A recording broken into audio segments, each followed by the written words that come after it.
Cette vidéo concerne la Gambie. Je t'explique où se trouve la Gambie et ce que tu devrais savoir d'autre sur le pays. La Gambie est située en Afrique de l'Ouest. C'est le plus petit pays du continent africain. À l'ouest de la Gambie se trouve l'océan Atlantique, et le Sénégal entoure le pays de tous les autres côtés. Le fleuve Gambie traverse le pays d'est en ouest. La Gambie a un climat tropical. Il y a deux saisons. La saison des pluies et la saison sèche. La saison des pluies dure de juin à octobre. Pendant la saison sèche, de novembre à mai, il fait chaud et moins humide.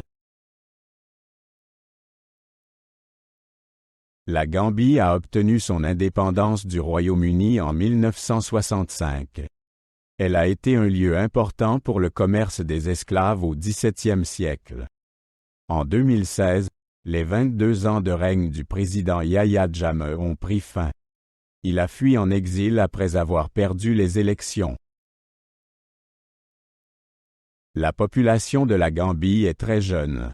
Plus de 60% des personnes ont moins de 25 ans. Il y a différents groupes ethniques tels que les Mandingues, les Wolofs et les Foulas. L'anglais est la langue officielle, mais beaucoup parlent aussi des langues locales.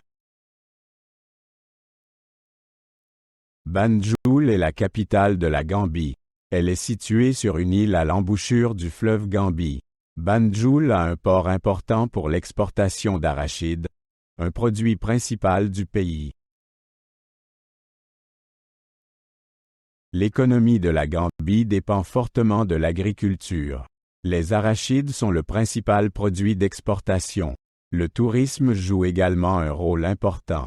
De nombreux touristes viennent pour les plages et la faune. La Gambie a une faune variée. On y trouve des hippopotames, des crocodiles et de nombreuses espèces d'oiseaux.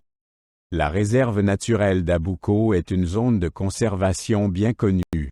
Elle attire de nombreux touristes et amoureux de la nature. La musique et la danse sont des éléments importants de la culture gambienne. La kora, un type de harpe, est un instrument populaire. Les conteurs, appelés griots, jouent un rôle crucial dans la culture. En Gambie, l'éducation est gratuite et obligatoire pour les enfants âgés de 7 à 16 ans. Il existe des écoles publiques et privées. Le taux d'alphabétisation est en hausse, mais il reste des défis à relever, comme le manque d'enseignants qualifiés.